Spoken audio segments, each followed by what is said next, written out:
თბილისი, რომელიც პრინციპში ყველამ ვიცით, მაგრამ ჩემი გამოსილებიდან გეტყვით, რომ ეს არის ქალაქი, რომელიც ყველა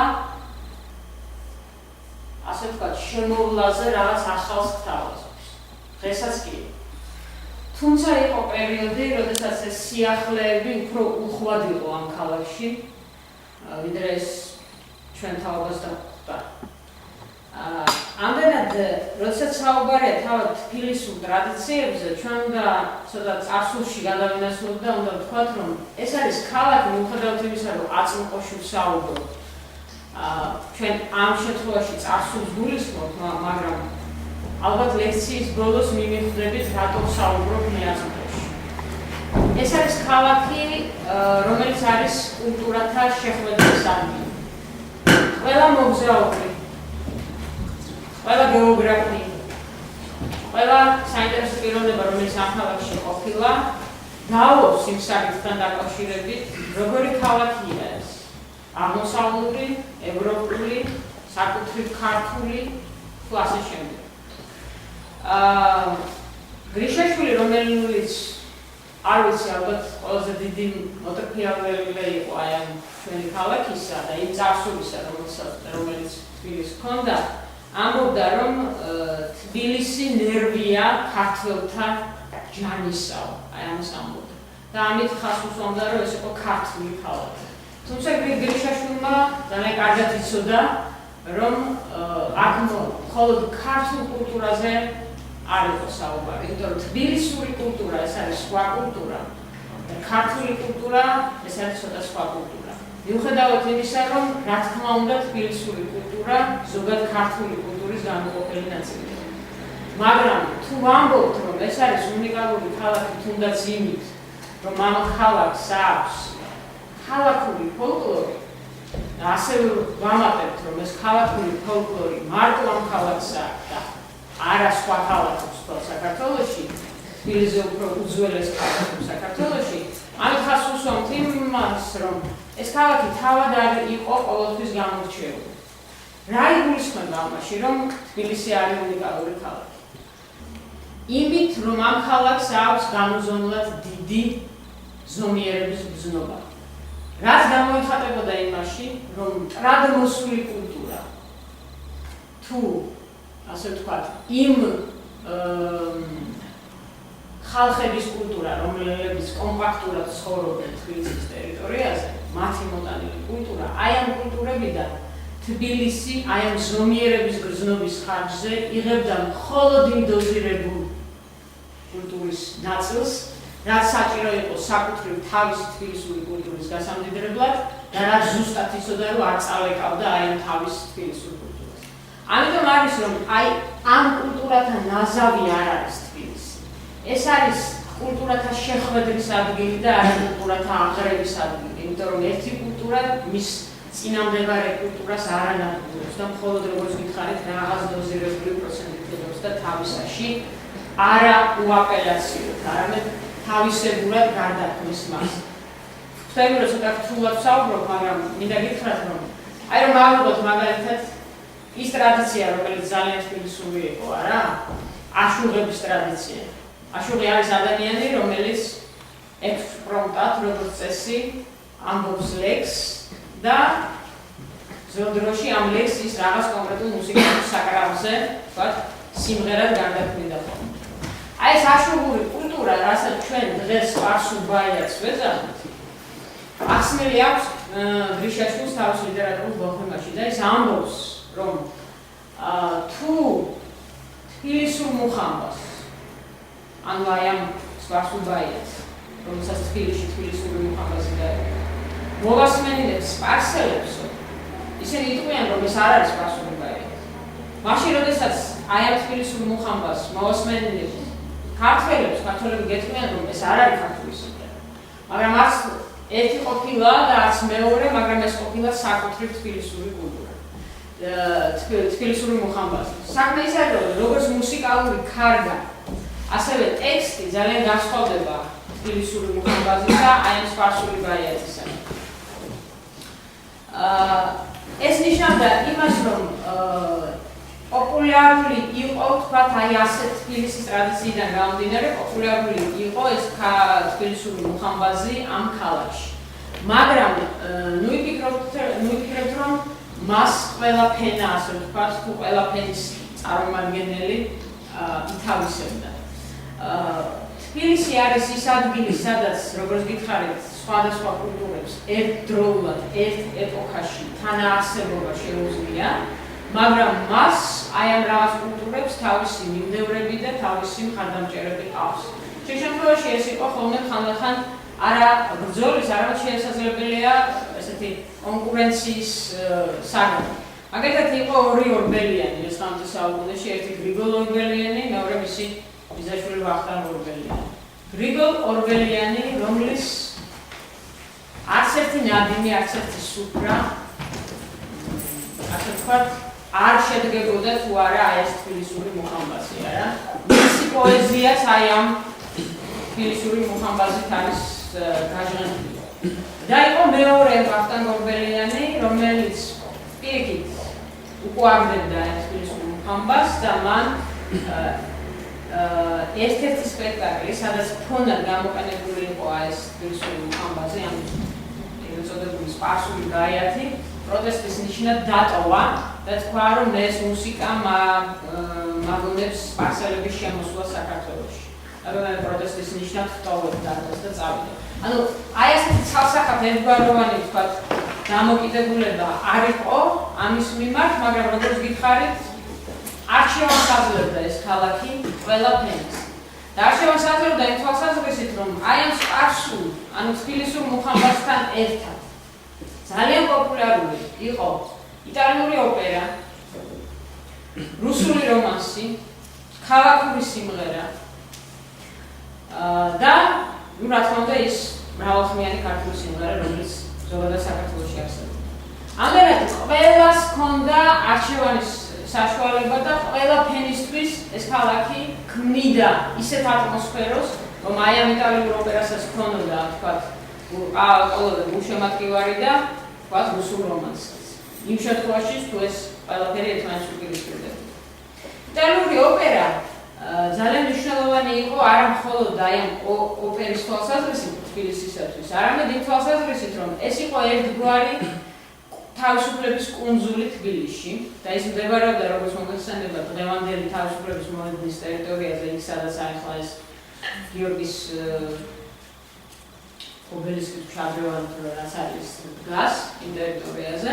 ეს არის ის ოპერა, რომელზედაც თბილისში ჩამოსულმა ალექსანდრე ძიუმამ თქვა, რომელიც გავსი სილამაზის ოპერა არ მინახავს ევროპაში. და ეს საინტერესო იყო იმითი, რომ აქ იყო იტალიური დასი. იმ პერიოდში მე-19 საუკუნეში თბილისს არ ჰქონდა აცდენა ევროპასთან. რაც შემოდიოდა ევროპაში, ზუსტად იქ იმავე პერიოდში სინქრონულად ეს მოდიოდა თბილისშიც. ეს იქნებოდა არქიტექტურული სტილი, ეს იქნებოდა რაღაც ახალი სიახლე, ვთქვათ, იგივე მუსიკალურ სფეროში თუ სხვა რამ. ეს იქნებოდა მოდა, ეს იქნებოდა კინო, ეს იქნებოდა პირველი კინოთეატრი, რომელიც დღესაც არსებობს, ეს შენობა, თუმცა უფუნქციოდ აპოლო, ზუსტად იმ პერიოდს ემთხვევა, როდესაც ევროპაში შემოვიდა კინოთეატრი, როგორც ასეთი. ამ თვალსაზრისით ძალიან საინტერესო იყო ის, რომ ჯუზეპე გარიბალდი, რომელიც იყო თავისუფლების სიმბოლო, არა, იტალიელებისთვის, თავად ეს იტალიური დასი, როგორც გითხარით, იყო აი ის ადგილი, სადაც თბილისელი პოულობდა აი ამ თავისუფლების კუნძულს მის ამ ოპერაში მისვლის ხარჯზე. ეს სხვათა შორის განჭრიტა მეფის რუსეთმა, როდესაც და რაღაცა პერიოდით აკრძალა, უბრალოდ დაითხოვა იტალიური დასი და ის ჩაანაცვლა რუსული დასი. და თბილისმა გააკეთა, ასე ვთქვათ, სამოქალაქო პროტესტის ძალიან საინტერესო ფორმა. ის აღარ გადიოდა ევროპაში, ოპერაში. აი რუსული დასის მოსმენა მას არ მოხდა. რამაც აიძულა ისევ მეფის რუსეთი, რომ დაებრუნებინათ იტალიური დასი და შემდგომ ისევ გააგრძელდა აი ეს ტრადიცია ოპერაში შეარულს. რატო ვაკეთებ აქცენტს აი ამაზე? თბილისი არის ის ტერიტორია, რომლის მოქალაქეებიც და არა ადმინისტრაცია რომლის მოქალაქეებიც ქმნიან ცხოვრების წესს. აი რაღაცას მე თუ მოეწონება ის ქალაქი მე აქცევს ტრადიციას და შემდეგ ყველა იზოლებულია ამ ტრადიციას დაემორჩილოს.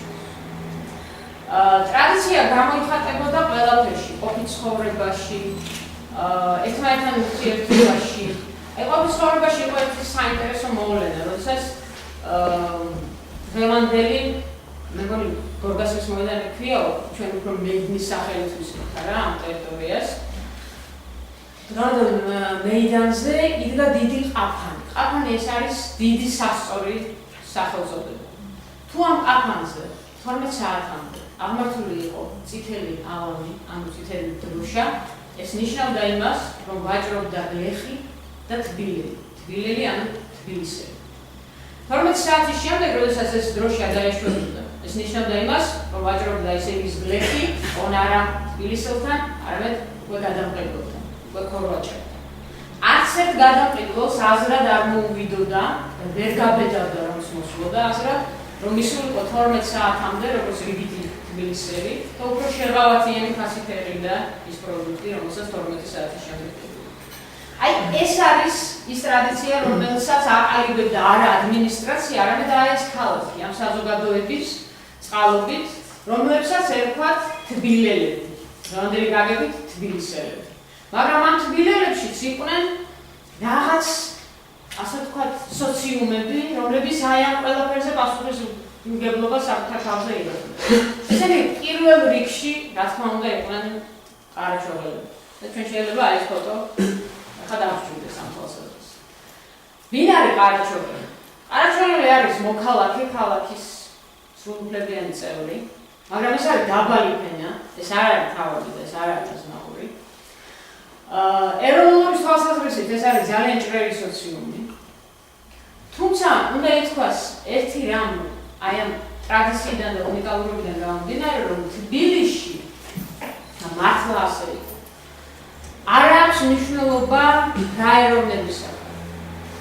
ეროვნება, ასე ვთქვათ, ცოტა უტრირება რომ გავაკეთოთ, ეროვნება ეს არის დეფინიცია, რომელსაც ქვია თბილისელი. აი ეს არის ამ ქალაქის თავი ამოსავალი ძეგლი. ამდენად ვინ მოდის ამ ქალაქში, ვინ რჩება ამ ქალაქში, ვინ არის მკვიდრი მოსახლეობა, ასეთი შეკითხვა, ასე ვთქვათ, არ იბადებოდა იმ პერიოდში. ამ სოციუმშიც იყვნენ, როგორც გითხარით, ყარაჩოღელები, არა, ეს არის არაფერი სიტყვა და შავს ნიშნავს, ანუ შავჩოხიანი, აი აქედან მოდის ეს სიტყვა და საინტერესო არის იმითი, რომ ეს ხალხი დაჯგუფებული იყო საკუთარი ხელობის მიხედვით. აი იყო კირითხუროთა ამქარი. იყო მაგალითად დაბაღების ამქარი. დაბაღი ანუ ადამიანები, რომლებიც ტყავს ამუშავებდნენ. და ასე შემდეგ და ასე შემდეგ. ანუ პროფესიული თვალსაზრისით იყვნენ დაყოფილები. და ამ პროფესიულ გაერთიანებებს ყველას ყავდა თავისი თავმჯდომარე, ანუ იმ ტერმინს თუ გიხმართ, ეს იყვნენ უსტაბაში. არსებობს უსტაბაშის ფიცი.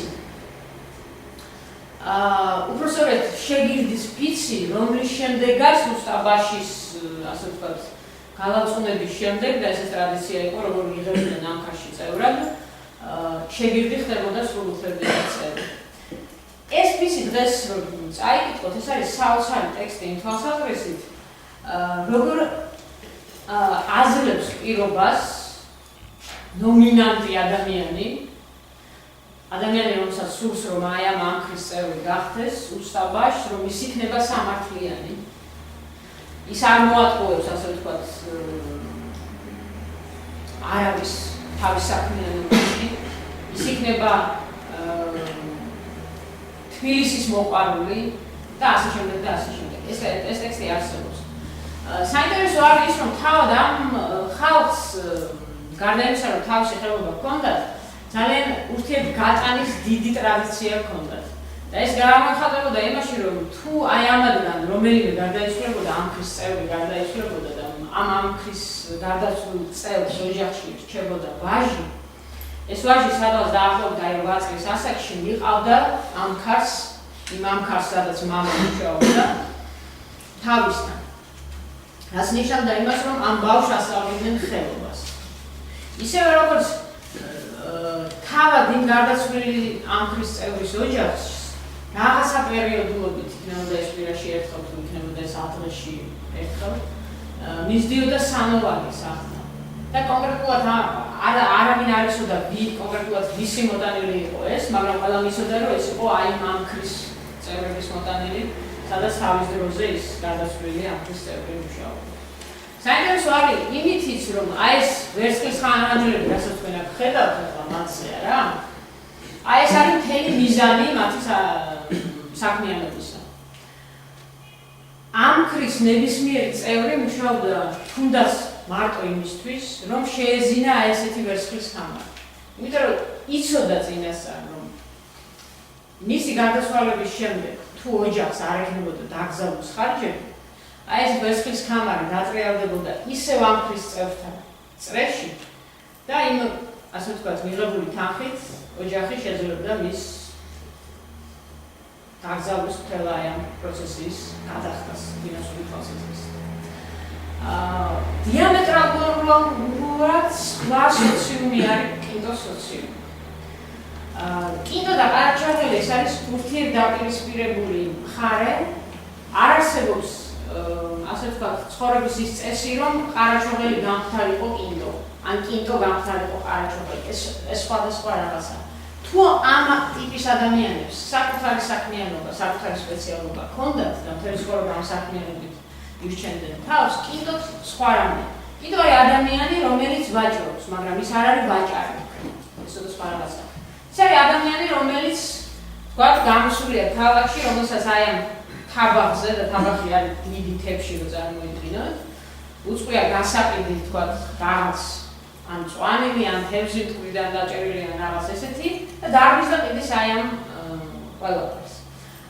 შედარება, როდესაც ხდება ხოლმე კინტოსა და ყარაჩაღელს შორის, აი ესეთი ამ წერია, რომ რამდენადაც ენატკბილია ყარაჩაღელიო, რამდენადაც სამართლიანია ყარაჩაღელი, რამდენადაც დინჯია ყარაჩაღელი, იმდენად ენამწარეა კინტო, იმდენად ასე ვთქვათ სულსწრაფია კინტო, იმდენად მატყუარა.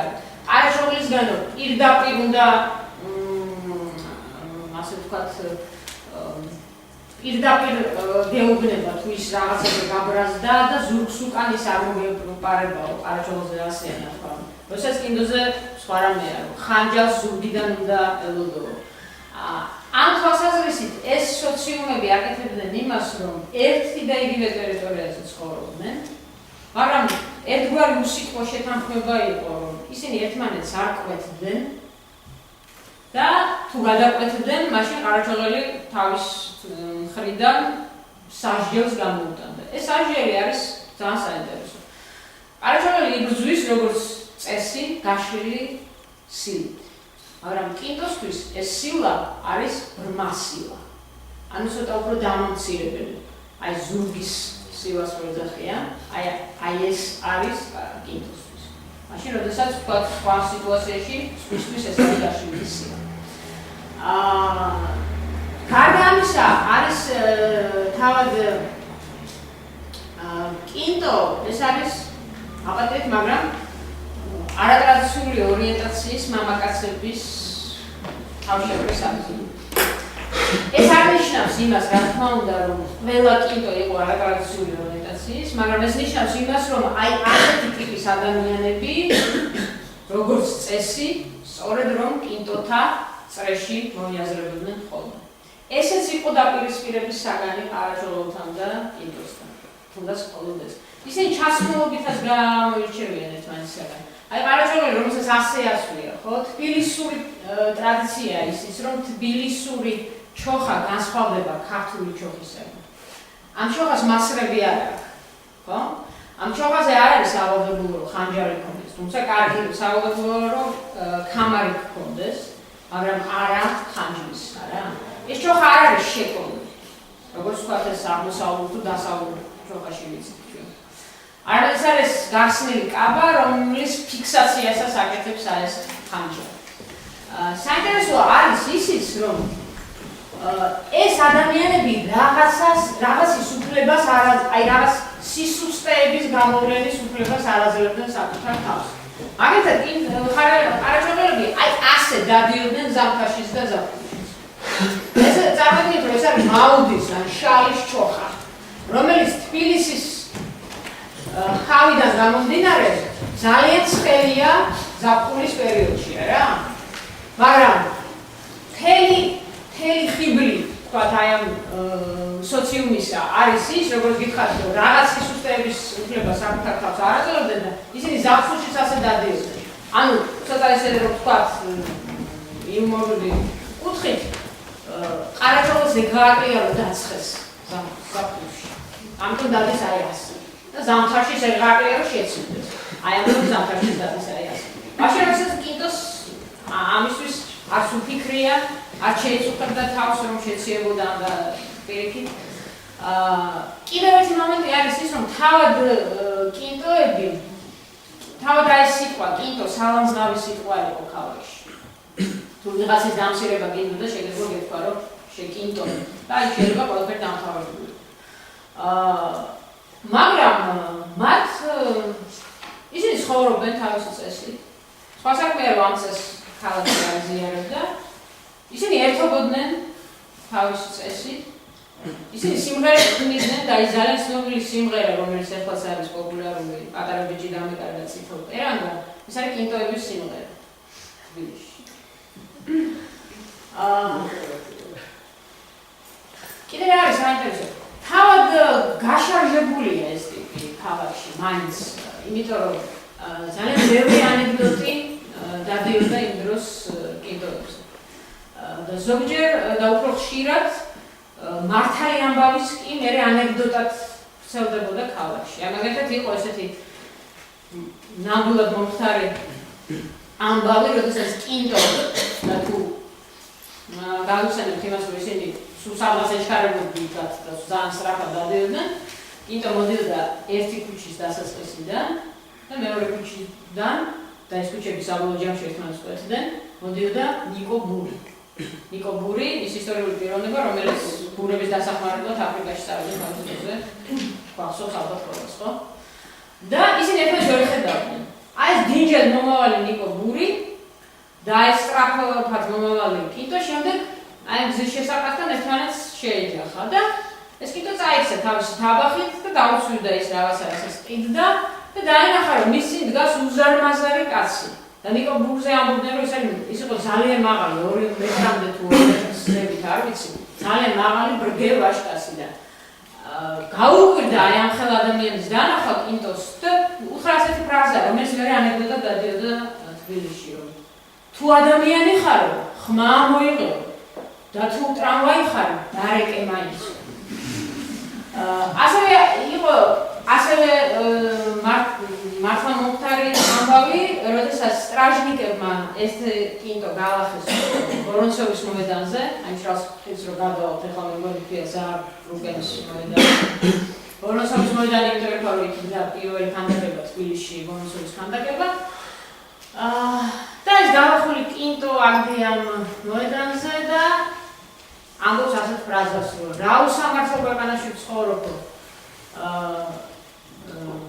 რუსეთის ხელმწიფეო შორს არისო და ვერ ხედავს. ღმერთი ძალიან მაღლაო და ვერ ვაგონებ. და ეს ვორონცოვი კიდე დგას და მასაილებს. და ეს ძალზევს ხდება. ტრადიციის თვალსაზრისით საინტერესოა ისიც რომ ამ კინტოებს, ამ ყარაჩოღელებს აქვთ, როგორც გითხარით, თავიანთი ამქარი, მაგრამ რაღაცა და დღესასწაულებს ააწყობენ ამ ქალაქში. და გამოდიან აი ესე დემონსტრაციულად. აი ამ ქალაქში ეს შეიძლება ყოფილიყო წყალკუთხევა მაგალითად. როდესაც ადრე არა ეკლესიის ეზოებში როგორც დღეს ხდება აკუთხებენ წყალს, არამედ თავად მდინარე მტკვრის კუთხევა ხდებოდა და ამისათვის სპეციალურად დროებითი ხიდებიც კი იგებოდა ხოლმე მდინარე მტკვარზე. და არის საინტერესო ჩანაწერები თვალსაზრისით რომ აი ეს ტრადიცია ყარაჩოღელებმა დაამკვიდრა და კიდევ ერთხელ ვადასტურებ იმას რომ დღეს არის თბილისურ ტრადიციებზე საუბარი რომ ყარაჩოღელები გამოდიოდნენ თავიანთი დროშები. აი ესეთი ტიპის დროშები ჰქონდათ ეს თავისი ასე ვთქვათ ხასიათით, როდესაც სამი აი ესეთი ნაკვეთი თავდება დროშა საბრძოლო ტიპის დროშაა მაგრამ ამ საბრძოლო ტიპის დროშებს ყველას იქიდან გამომდინარე რა ტიპის ამქარი იყო, ყავდა თავისი წმინდანი. და ეს დროშები როგორც წესი ან იყო ესეთი მეწამული ფერი, შინდისფერი ფერის. ან იყო, აი დაახლოებით თქვენ რო ხედავთ ახლა აი ამ კამერზე აი ესეთი ფერის ფონი იყო და ეს ოქროსფერი ზემოდან დეკორატიული ელემენტები და ძალიან თეატრალური სანახავი იყო. ყველაფერი გამოდიოდნენ აი ამ დროშებით და იდგნენ ყურის ერთ სანაპიროს იგავდნენ. მეორე სანაპიროზე იყო საბრძოლო, ასე ვთქვათ, მხედრობა. და შუაში სამღვდელოება, რომელიც აკურთხებდა ხოლმე აი ამ მდინარე მტკვარს. ერთ-ერთ აი ესეთი გამოსვლის დროს თუ არ ვწდები კირითხუროთა ამქრის დროშაზე დაჯდა მტრედი. და ეს მტრედი მათ მიიღეს როგორც ზეციური ნიშანი და მას შემდეგ მათ დროშაზე, ასეთი ტიპის დროშაზე, არა წმინდანი, არამედ მტრედი იყო გამოსახული. ეს არის ცოტა გულუბრყვილო ქალაქი თბილისი. არა იმით ეხარას მოვიყევით, არამედ იმით, რომ თავად აი ამ ისე რომ დავუბრუნდეთ პირველ თემას, საიდანაც დავიწყეთ აშუღებით, ხო? აშუღების განსაკუთრებული ფენაა ქალაქისათვის. გიყვარს შენ ეს პოეზია თუ არ გიყვარს, გიყვარს ეს ბაიათი თუ არ გიყვარს, ამას არ აქვს მნიშვნელობა. ისეთ ადამიანების პოეზიაშიც კი, ისეთ კორიფეების პოეზიაშიც კი, როგორც იყო აკაკი წერეთელი და ილია ჭავჭავაძე, აი ეს თბილისური მუხამბაძის გავლენა მათ პოეზიაში იგრძნობა. აი აკაკის თავჩემო ბედიაგი წერია. ეს არის აი ამ თბილისური მუხამბაძის გავლენა. ისევე როგორც იყო ესეთი აშუღის სკანდარნოვა, რომელმაც საერთნობას დარად, ასე ვთქვათ, გადაიკეთა გვარი და სკანდარნოვას აქვს დაწერილი ისიც აშუღი იყო ლექსი, რომელიც დღესაც პოპულარულია სიმღერის სახით, ეს არის ორთაფთვალი სინათლე რაზეც მომიწყენია. ყველა მიცდა რა. ეს ლექსი სკანდარნოვამ თუ არ ვწდები, შეიძლება აი ერთ წელიწადში კონდეს სტომილება დაწერა 1870 წელს. 1871-ში ილია ჭავჭავაძე წერს ლექსს, რომელიც ყველამ ვიცით, ეს არის ჩემო კარგო ქვეყანა, რაზეც მომიწყენია. მაგრამ თქვენ რომ ნახოთ ილიას პირველი ვარიანტი, ყველა სტროფის ბოლო ფრაზა არის არა ჩემო კარგო ქვეყანა, არამედ ორთავთვალის სინათლე. ანუ ეს გავლენა ილიასთანაც კი იყო.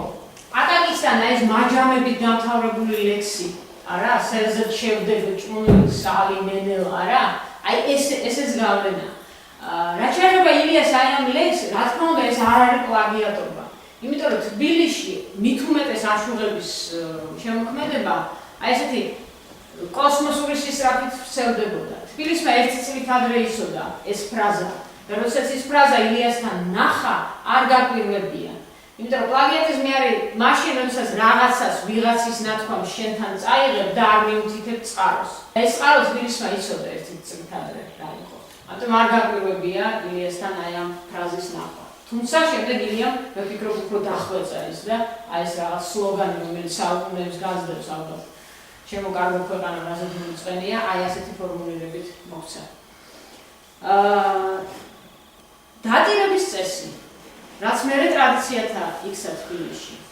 ესეთ აშუღების შემოტანილია. თბილისში სხვანაირი დატირება იყო. აშუღი როდესაც კვდებოდა და როდესაც მას მიასვენებდნენ სასაფლაოზე, აი ესე წერია პირდაპირ აი წყაროებში, რომ მთვარე ამოდიოდაო და ჯერ კიდევ მიცვალებული არ იყო მიბარებული მიწასო, იმიტომ რომ ამ თბილისური ტრადიციის მიხედვით ყველა იმ აშუღს, ან შეგირდებს და ყველა აშუღს თავისი შეგირდი ყავდა, უნდა ეთქვა აი ამ გარდაცვლილი აშუღის, ასე ვთქვათ, ლექსები, შემოქმედება.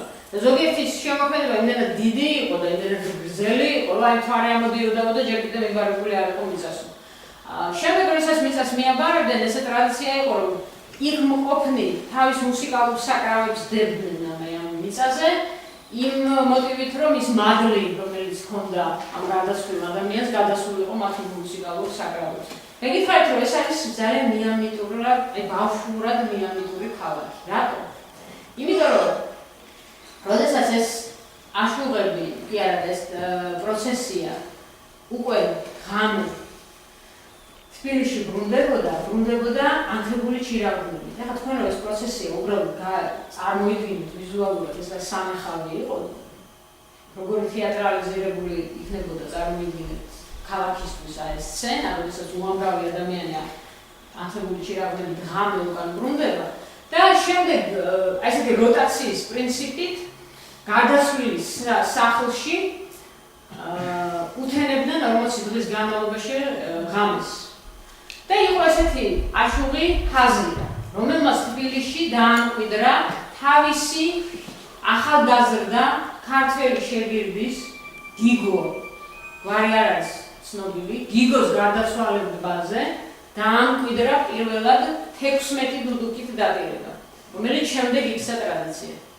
და აი ამ აშუღის ხაზირას გარდაცვალების შემდეგ მის ჩაიხანაში და ხანაც არაბული სიტყვა და ადგილს, ანუ სახლს ნიშნავს, აი ჩაიხანა, ყავახანა, აგურხანა, ანუ ჩაის სახლი რომელი გარებით.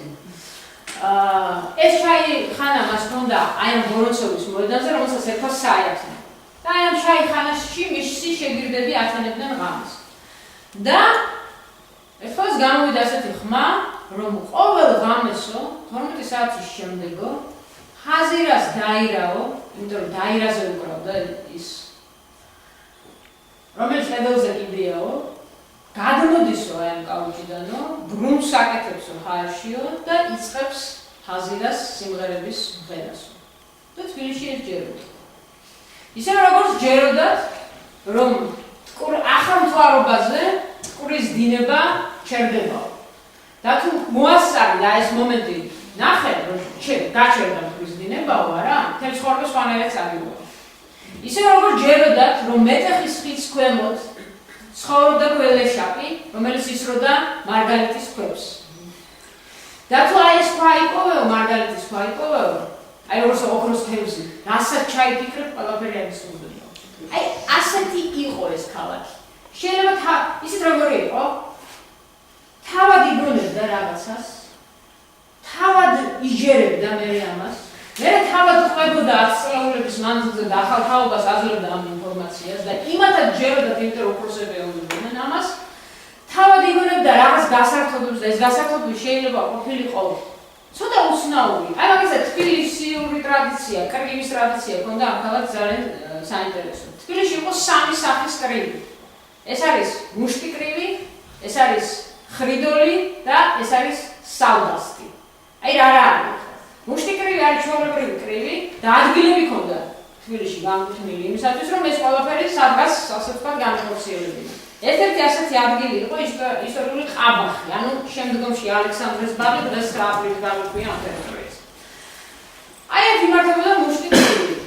ამასაც თავისი წესი ჰქონდა, იმიტომ რომ ჯერ შემოდიოდნენ ასე ვთქვათ პატარა ბავშვები, რომლებსაც უბრალოდ ათამაშებდნენ ალბათ და არ აჩვენებდნენ ესპანეთში. შემდეგ მოდიოდნენ ჯერელები და სულ ბოლოს, ანუ ხურდებოდა ნელ-ნელა და სულ ბოლოს მოდიოდნენ აი ეს ფალავნები, რომლებიც ძალიან გათქმულები იყვნენ თბილისში. ასევე აი ამ მუშტი კრივს ჰქონდა ერთი რა ქვია ამას არ ვიცი, აი ერთი სხვანაირი ფორმა, რომელსაც ეძახოდნენ ქალაქში სამაზალო კრივს. მაზალო ხო ვიცით რასაც ნიშნავს, არა? სამაზალო კრივი ნიშნავდა იმას, რომ აი ეს გახსნილი ჩოხები ერთხელში იყო მოგროვილი, აი ჩოხის კალთა ერთხელში იყო მოგროვილი და აი ამ კალთის ტრიალით იგერიებდა მოწინააღმდეგეს მოკრილე. ეს იყო პირველი მუშტი კრივი. მეორე, როგორც გითხარით, ეს არის ხრიდოლი, რაც ნიშნავს იმას, რომ მოკრილეს შეკრული ჰქონდა ერთი ხელი და სამი ხელით იბრძოდა. და როგორც წესი, კრავდნენ იმ ხელს, რომლითაც ის ძლიერი იყო. თუ ცაცია იყო, მაშინ მარცხენას კრავდნენ. თუ მარჯვენა ჰქონდა ძლიერი, მაშინ მარჯვენას კრავდნენ და აი ეს იყო მთელი ასე ვთქვათ მიზანი ასეთი ბრძოლის. და ბოლო ეს არის სალდასტი. სალდასტი. აი მეკითხარით, რომ თბილისი არის ზომიერების ქალაქი. მეკითხარით, რომ ეს არის კულტურათა შეხვედრის ადგილი. მეკითხარით, რომ ეს არის ქალაქი, რომელიც ცოტა ძნელი გასაგებია, ევროპულია თუ აზიური, მაგრამ ნუ რაღაცა წესრიგი არსებობს ამ თვალსაზრისით, ხო? გინდას ერთი მხარე იყოს და გინდაც მეორე. აი ყველაფერ ამას ანგრევს სალდასტი. სალდასტი არის ბრძოლა, რომელიც იწყება მოკრივეთა შორის, მერე გრძელდება ჯგუფებს შორის. ეს ჯგუფები უკვე მუშტთან ერთად იხმობენ ხის კეტებს, ქვებს, კოდის ლოდებს. შემდეგ ჯგუფები გადადიან უბანზე და შემდეგ მარჯვენა სანაპირო, მარცხენა სანაპირო. ეს არის სრული ვაკხანალია ქალაქში. და თბილისმა 1 წლით ადრე იცის წინასწარ, როდის გაიმართება სალდასტი. იმიტომ რომ ის უკავშირდებოდა ყველიერის დღესასწაულს და ყველიერი კავშირში არის აღდგომასთან, ეს დღესასწაული, ასე ვთქვათ, სალდასტობა იყო მოძრავი. მაგრამ ყოველთვის იცოდა წინასწარ, როდის გაიმართებოდა სალდასტი. ვინ იყვნენ ამ სალდასტის მონაწილეები? არაშობილები. ის ხალხი, ვისაც არ უნდა სალდასტში მონაწილეობა მიეღო, როგორც წესი და თამარ ამაშუკვილი ისაუბრებს ალბათ ამაზე, რომ თბილისში მე-19 საუკუნემდე, უბრალოდ 1795 წლამდე ჩვენ მქონდა ბანიანი ქალაქია რა. ანუ სახურავები კი არ ქონდა თბილისის სახლებს, არამედ ასეთი ბრტყელი გადახურვა, რაც ნიშნავდა იმას, რომ წინა სახლის გადახურვა მომდევნო სახლისთვის ეზოს წარმოადგენდა. იმიტომ ეს იყო ბრტყელი. და ისე შეგეძლო მთელი უბანი მოგევლო, რომ ფეხი მიწაზე არ დაგებდა აი ამ ბანიდან ბანზე გადასვლა. მათ ვისაც არ უნდათ სალდასში მონაწილეობის მიღება, ისხდნენ ხოლმე აი ამ ბანებზე. მაგრამ ეს არ იყო გადარჩენის საშუალება, იმიტომ ის ნაცროლი ქვა თუ კეტი ვის მოხდებოდა, არავინ არ იცოდა. რომ არ ცოდნოდა, რომ წინა დღეს გაიმართა სალდასტი, ეს ეთყობოდა მეორე დღეს ქალაქს. ვიღაცა დაკოჭრებული, ვიღაცა თავგატეხილი, სადღაც ჩამტრეული შუშები ხო, ეს ყველაფერი ქალაქზე ისახებოდა. მაგრამ ეს იყო ტრადიცია. როგორ თავდებოდა? აი საინტერესო ეს არის. საინტერესო ეს არის. იმ დღეს თავდებოდა ყველაფერი. არც შუღლი, არც სალდასტის გაგრძელება, არც რაღაც შემდეგ საქმეების გარჩევა სხვადასხვა ჯგუფებს, პიროვნებებს თუ მარცხენა და მარჯვენა სანაპიროებს შორის არ ხდებოდა. აი ეს იყო აი ამ ქალაქის ზონირების პრინციპი. დღეს მაგ ვაკხანალია, ხვალიდან რისხებს შეულებრივ ცხოვრებას. და ალბათ იმის გაებედა და ეს რაღაცები გადაეტანა. უსტაბაშები იყვნენ იმიტომ, რომ აი ამ საქმეს ასე ვთქვათ აწმარებდნენ. იმ პროცესიდან გამომდინარე, რა პროცესაც ქვია სალდასტი, სულ რამდენიმე საფლავის ქვა არსებობს თბილისის სასაფლაოებზე, სადაც ეპიტაფიის სახით წერია, რომ ეს ადამიანი დაიღუპა სალდასტის დროს. ესე იგი ტრაგიკული მომენტებიც იყო. მოგებულ ვარ პირი უთვლებოდა. ძალიან ძნელი გასაგებია. სიმართლე გითხრათ, ისტორიული წყაროები ამ შესახებ ვერაფერს ვერ გვეუბნებიან, მაგრამ ეს იყო ერთგვარი, აი, ორთქლის გამოშვების პრინციპი. და სხვათა შორის რა იყო საინტერესო? აი, ერთხელაც თბილისში არის ეს სალდასტი და დანიშნული, 1 წლით ადრე ეს ყველამ ვიცით, თბილისელებმა და ამ დროს ემთხვევა ის, რომ 8 პირველი წლის მანიფესტის მიხედვით ბაგრატონელთა მმართველობა გაუქმებულია და ამ სალდასტს ქალაქში ხდება რუსული ადმინისტრაცია, რომელმაც არ იცის, რომ იმ დღეს სალდასტია. და ხდება, რომ ქალაქში რაღაცა არის, რომელსაც ის ვერ აკონტროლებს. აი, უყურებს ქალაქს, ეს ქალაქი არის გაშავებული, იმიტომ რომ შავჭოხიანები არიან გარეთ გამოსულები, ხო? და ესე წარმოიდგინეთ, ეს დაღარული ქუჩები, ასე ვთქვათ, ქუჩებით დაღარული ქალაქი არის სულ გაშავებული, იმიტომ რომ ყველანი არიან გარეთ. და რაღაცა ხდება და ვერ აკონტროლებს ამ რაღაცას. და პირველი რაც მოიფიქრა და თქვა, რომ აუცილებლად რაღაცნაირად მას უნდა მოშველოს ამ პრობლემას, იყო ის, რომ გავუქმებთ სალდასტს. ანუ გრძალავთ ამ ტერიტორიაზე სალდასტის გამოხსნა. და იყო ცნობილი ისტორიული პირი, პავლე ციციანოვი, რომელზედაც იგივე იოსებ გრიშაშვილს უწერია, რომ ის მხოლოდ გვარით იყო, ანუ პავლე ციციშვილზე საუბარი, რომელიც 8-6 წელს ბაქოში თავმოყრით მას საბოლოო ჯამში. ეს მხოლოდ გვარით იყო ქართველი და სული და ხორცეთის უცხო იყო საქართველოსთვისო და მართლაც მის მთელ ბიოგრაფიას გადახედოთ, ეს არის რუსეთის ხელმწიფის ყურმოჭრილი მონა, რომელიც აი ამ ადმინისტრაციისთვის აკეთებდა ყველაფერს. მაგრამ პავლე ციციანოვი ამბობს, რომ რუსეთის ადმინისტრაციას, რომელიც საქართველოს მეფის ნაცვალს ეუბნება, რომ ამის გაკეთება არ შეიძლება, ანუ სალდასტის აკრძალვა არ შეიძლება. იმიტომ რომ ის როგორც ქართველი, ასე ვთქვათ, მან ზუსტად იცოდა, რომ ეს მართლა აი ამ ორთქლის გამოშვების მომენტი იყო და ეს რომ ესე ხელაღებით გაგეუქმებინა, შეიძლება აი ეს დაგუბებული ენერგია მე სხვა მიმართულებით, პოლიტიკური მიმართულებით წასულიყო და საბოლოო ჯამში ასეც მოხდა ის ამ ქართას ცნობილი გამოსვლა, აი ესე დაგუბებული ენერგიის, ასე ვთქვათ, ნიშანი იყო. და რა გადაწყვეტილება მიიღო საბოლოო ჯამში? გადაიტანეს სალდასტი თბილისიდან სხვაგან. ანუ ტერიტორია შეუცვალეს. კარგი, რაც გინდათ ის გიქნიათ, ოღონდ არაქალაქში. და სალდასტმა იქ სადღაც ფეხი ვეღარ მოვიდა. აი ესეც ტრადიცია ამ ქალაქისა, იმ თვალსაზრისით, რომ რაც ტრადიციული არის თბილისის ტერიტორიაზე, ის აღარ არის ტრადიცია თუ გადაიტან სხვაგან. მაშინაც კი თუ ზუსტად იცი რომ აი სხვაგან გადატანის ტრადიციას არა, შენ თბილისელები უნდა გაყვნენ, თქვა წელიწადში ერთხელ და იქ უნდა გააკეთონ ის გასაკეთებელი. არა, აი რაღაცა ტრადიცია და კონკრეტული აი თქვა სალდასტი მაშინ იყო მნიშვნელოვანი თუ ის იმართებოდა ქალაქის ტერიტორიაზე.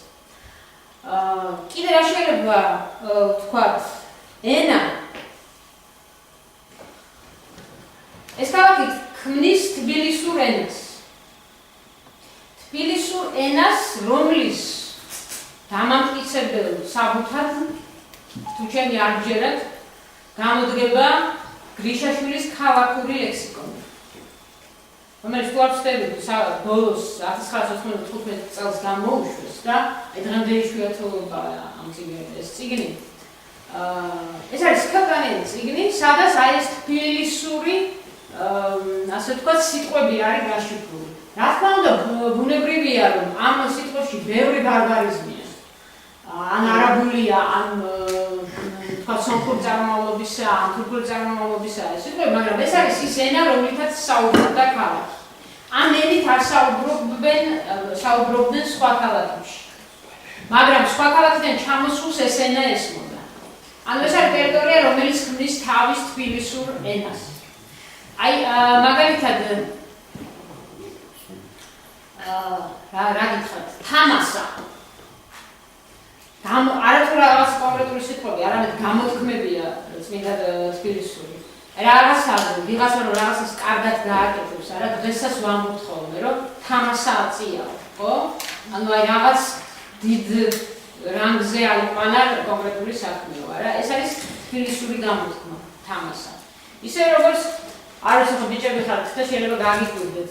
შესაძლებელია ბირჟაზე ახლა ხმარობენ ამ სიტყვას, უბრალოდ ბირჟაზე არ აღდგავა, ასე ვთქვათ, რა ვიცი. შუხუ. რასაც ვეძახით ჩხუბს, ხო? აი ეს შუხურიც არის თბილისური სიტყვა. ისე როგორც ამოელე. აი ესეც თბილისურია. შემდეგ შეიძლება გადაიტანოს სხვაგან, მაგრამ აი ეს ქალაქი ქმნიდა თავის ენას, მაგრამ საინტერესო არის ისიც, რომ ეს ქალაქი არათუ თავის ენას ქმნიდა, რომელიც რა თქმა უნდა ქართული ენაა, მაგრამ აკეთებდა იმას, რომ ამ ქალაქში კომპაქტურად მაცხოვრებელ ხალხსაც უნარჩუნებდა თავის ენას. კონკრეტულად აქ საუბარია სომხურ ენაზე. სომხებს ყავდათ ესეთი ენათმეცნიერი აღაიანი. აღაიანი, რომელიც ეუბნებოდა ერევნელ სომხებს, რომ სუფთა სომხური ენა ისწავლეთ თბილისელი სომხებისაგან. იმიტომ რომ თქვენ წაბილწეთ და გარყენით ეს ენა. და ნამდვილი სომხური ენა თბილისელებისაგან ისწავლეთ.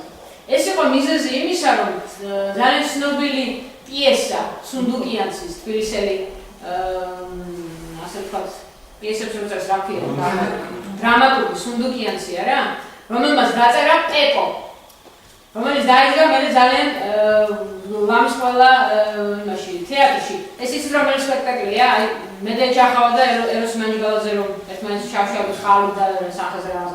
აი ამაზე საუბარი. აი ეს პეპო სუნდუკიანცის თბილისური სომხურიდან ითარგმნა ერევნელების სომხურ ენაზე, რომ მათ ეს გაიგოთ. აი იმდენად დიდი იყო განსხვავება. ანუ ეს არის კიდევ ერთხელ ვამბობ, ქალაქი, სადაც თანაარსებობა შეუძლია სხვადასხვა კულტურას, თანაარსებობა შეუძლია არც თანაარსებობა არამედ უნარჩუნებს სხვა კულტურებს, თავიანთ კულტურას და ენასაც კი თურმე, როგორც აი ეს აღანიანი ამბობდა და ქმნის თბილისურ კულტურას, რომელიც კიდევ ერთხელ ვამბობ, არის ზოგად ქართული კულტურის განუყოფელი ნაწილი, მაგრამ თბილისური და ქართული კულტურა იდენტური ცნებები არ არის. თუ გაქვთ რამე შეკითხვები? თამასას რაც შეეხება, ჩემის აზრით ეს არის რუსული სტაილი. გადაეც პლანკუ. არის ესეთი რამე. რა თქმა უნდა, თუმცა სიტყვა თამასა, სიტყვა თამასა, აი ამაზე საუბარი, ეს არ არის უფრო არაბულია, ვიდრე ვთქვათ, რაღაცა სხვა თვალსაზრისით. რა კიდე რაღაცა ერთი საინტერესო მომენტია. ბატონო? შუხერი, სხვადასხვა ეს შუხური, არც არაბულია და არც სპორტასული, ეს არის ებრაული, რომელიც არის შემდეგ შემოსული. ამიტომაც აქვს რუსებს და ამიტომაც არის ჩვენთან. საინტერესო ერთი მომენტია კიდე ნადიმები, რომლებიც ძალიან ტრადიციული იყო ამ ქალაქებისათვის. ყველა ნადიმი აბანოთი თავდებოდა. ეს ნადიმი შეიძლება ყოფილიყო 3 დღიანი. და მე 3 დღის თავზე აი ეს ყველანი შემდეგ მიდიოდნენ აბანოში. აბანო არ იყო მხოლოდ ჰიგიენური მომენტი, ეს აი პროცესიდან გამოსვლის კარგი საშუალებაც იყო, იმიტომ რომ ეს ორთქლი გოგირდის წყალი და ასე შემდეგ. და აბანო არის ის ადგილი, სადაც ვიყავთ ყველა, ვინც კი ჩამოდის თბილისში. ეს იქნება პუშკინი, ეს იქნება ძიუმა, ეს იქნება პუშკინი, რომელსაც თქვა, რომ თბილისური აბანოს ნაირი აბანო მე არ მინახავსო აღმოსავლეთში. სადაც მექისეები იყვნენ, როგორც წესის სპარსელები. როგორც წესის სპარსელები და ისინი გარდა იმისა, რომ აი თავის ვთქვათ ფუნქციას ასრულებდნენ, მექისის ფუნქციას ასრულებდნენ, ძალიან სერიოზულ მასაჟს უკეთებდნენ. სამშაბათი დღე იყო მაგალითად თბილისური ტრადიციის მიხედვით ქალებისთვის განკუთვნილი. სამშაბათი ეს იყო ქალების დღე აბანოში. თბილისში არის კიდე ადგილები, რომელსაც სალაყბოებს ეძახდნენ. მოგესალმებათ, რომ მე-19 საუკუნის დასაწყისიდან არის გაზეთი, როგორც ესეთი, ხო? მანამდე ეს გაზეთი არ ყოფილა. ამიტომ იყო ადგილები, სადაც ხალხი მიდიოდა ახალი ამბის გასაგებად.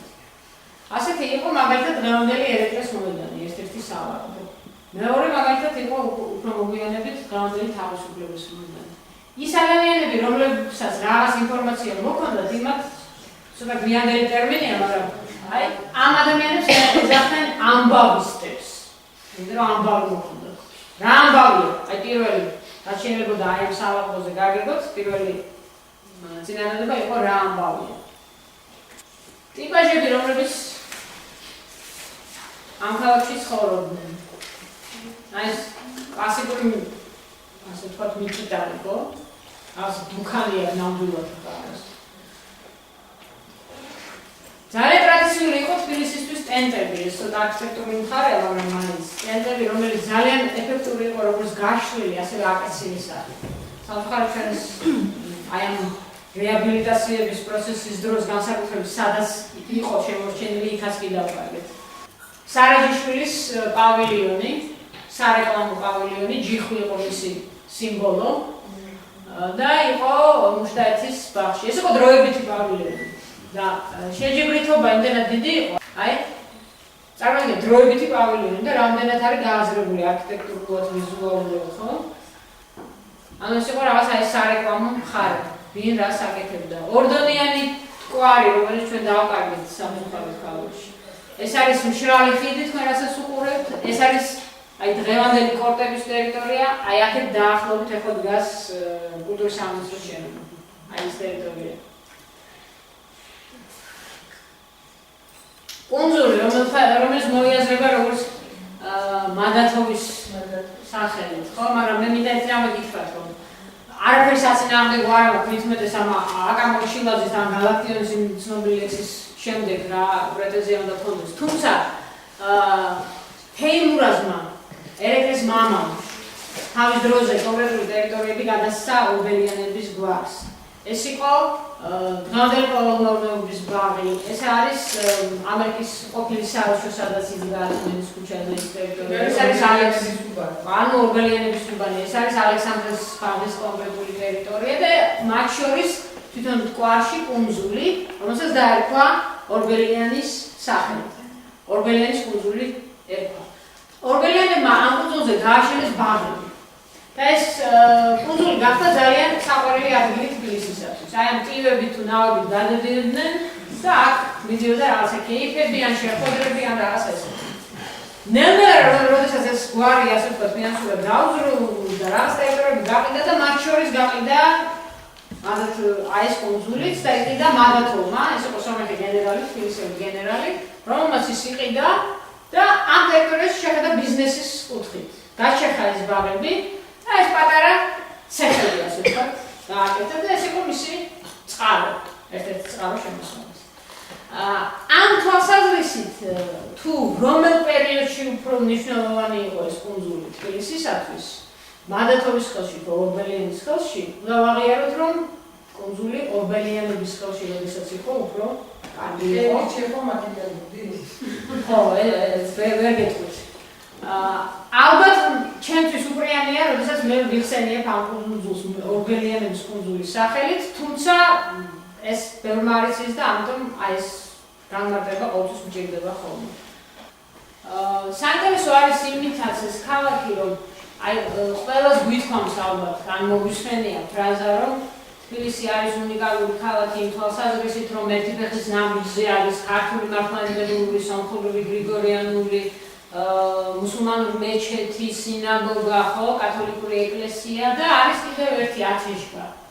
ათეშგა, რომელიც შეიძლება ბევრმა არ იცის, ან ვინმემ არ იცის, ეს არის ზოროასტრიზმის, ასე ვთქვათ, ცეცხლთაყვანის მცემელთა ტაძარი თბილისში, რომელიც დღესაც დგას გომის ქუჩა ნომერ 3-ში. რა თქმა უნდა, გადაკეთებული სახით არის დღემდე მოწეული, მაგრამ ეს არის ნამდვილად ის ათეშგა. საქართველოში იყო 5 ათეშგა. იყო ნეკრესში, იყო მცხეთაში, იყო ნიქოსში, იყო დედოფლის მინდორი, ქვია ასე ტერიტორიას ხარელის რაიონში და იყო თბილისში. არც ერთმა არ მოაღწია და მხოლოდ ერთი იყო. ერთია გომის ქუჩა, ბეთლემის უბანში, გომის ქუჩა ნომერი 3. თქვენ მოყევით ხა ეს ტრადიციები, რომელიც ძირითადად ვრცელდებოდა დაბალ ფენაზე, ხო? და აი მაღალი ფენის საზოგადოების ტრადიციები მაგალითად იყო ლოტოს თამაში. რომელზედაც დიდი სტატიები და მithმა იყო ქალაქში, იმიტომ რომ თქვათ ახალი ძველი თაობა არ იღებდა ამას ლოტოს და იმ ქალებს, რომლებიც ვიღაცასთან მიდიოდნენ ლოტოს სათამაშოდ, არა, თქვათ მეგობარ ოჯახში. იმაზე წერდნენ, რომ დაიწყა ქმარი, შვილი, საქმე, ყველაფერი და ზის ხედან და თამაშობდა ლოტოს. მაგრამ ძალიან ბრაზობდა ამაზე ქეთევან ორბელიანი, რომელიც ამბობდა, რომ ის ხარის შემოსაშვები არ არის სახში, მის ლოტოს თამაშობს ვიღაცას. ასევე მაგალითად იყო ეს სალონური საუბრები და ჩვენ ვიცით მალმენა ორბელიანის სალონი, არა, რომლის საცხოვრებელი სახლის უბრალოდ რომდე თბილისში ჰქონდა და სულ რამდენიმე წლის წინ ისე რომ არავინ არ იცოდით ძეგლის სტატუსი მოუწნეს და დაანგრიეს, ეს იყო ჯორჯიაზისა და ბუდიაშვილის ქუჩების კვეთაზე ხაშუეთის ეკლესიასთან. ეს სახლი სამწუხაროდ ახლა არ არსებობს.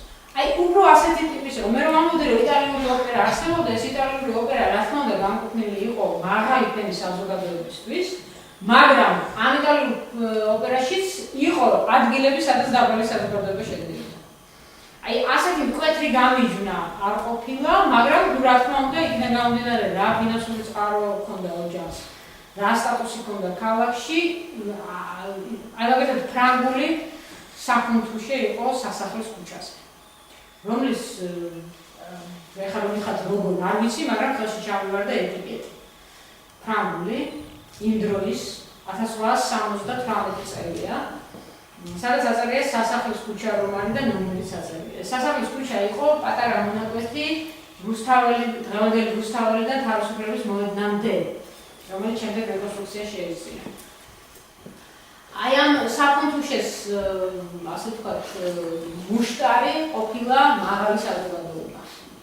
ისე როგორც იყვნენ მაგალითად სტილისტებს რო ეზახითებულა, ხო? რომლებსაც საკუთრივ თავისი კლიენტი ყავდა და იქ თქვა დაბალი ფენის საზოგადოება ვერ შედიოდა. იყო მაღაზიები, რომლებიც სხვა შორის აი მე ვიტყვით, რომ იტალიური ოპერის დასი დაითხოვა მეთქი რუსულმა ადმინისტრაციამ. რამე გაეკეთებინათ ამ ხალხს? ნაწილი თქვა დაბრუნდა სახლში, ევროპაში, ნაწილი დარჩა ქალაქში, ხო? და დიდი ნაწილი დარჩა ქალაქში და რაღაცები დაიწყეს, რაღაც ბიზნესები გამართეს. ერთ-ერთი იყო ის, რომ იწერდნენ ქალის თავსაბურავს კი ქუდებს. ხო, აი შეაპარას ეს ქვია. და ეს იყო კონკრეტული მაღალი საზოგადოებისთვის განკუთვნილი. ნუ იყო რაღაცები, რაც ვთქვათ, მხოლოდ მაღალი ფენის პრეროგატივა იყო. ხაბარდაკავები, რომელსაც აი მამაზეც ძალიან საინტერესო სტატიებია, რომ ეს აკაბები ჩაისვეს, ესე უნდა განზევდა გაიწიოთ, რომ ესე ხალი ვერ გაიგისო, ხო? იმიტომ რომ ეს დიდი ის ხონდა, ტერიტორიალი აკაბები, ხო? ბაშმაკებზე იყო ძალიან საინტერესო. აი როდესაც ევროპულ სტილზე გადავიდა ქართული სამოსი ჩაანაცვლა ევროპულმა სტილმა და ქალები დადგნენ მაღალ ქუსლებზე. იმ ქუსლებზე, რომელიც პრინციპში არც ჩამდა, ხო? მაგრამ მაინც. აი ამ ბაშმაკებზე იყო კიდე ერთი ამბავი, რომ ქართულმა ხალხმა რომ უნდა ჩაისვეს ბაშმაკი. მაჭანგლები როგორია? მაჭანგლები იყვნენ თბილისში და ეს არის ტრადიცია. ეს მაჭანგლები ძალიან მიღებული იყო მაღალ ფენაშიც და მე რო გითხარით რომ ქალების დღე აბანოში იყო სამშაბათი, აი ეს სამშაბათი ჩათვალეთ რომ მათი სამუშაო დღე იყო. იმიტომ რომ ქალები სამშაბათს აბანოში მიდიოდნენ მოახლეებთან ერთად. და ისინი მიდიოდნენ მთელი დღით. ეს არ იყო მხოლოდ აი ბიბანამდე გამოვიდა. არა. ეს იყო ჩაისმა, ეს იყო საუბარი, თუ რამე ახალი სამოსი აი ბანაობის შემდეგ ჩაისვებდნენ სამოსს და აბანოდან გამოსული დახავდით პირველად ამას. ძლების შერჩევის, საზღვრების შერჩევის მომენტი ჰქონდათ მათ. ასე ვთქვათ, რომ მაჭანგალი ტრადიციული მომენტი იყო თბილისისათვის.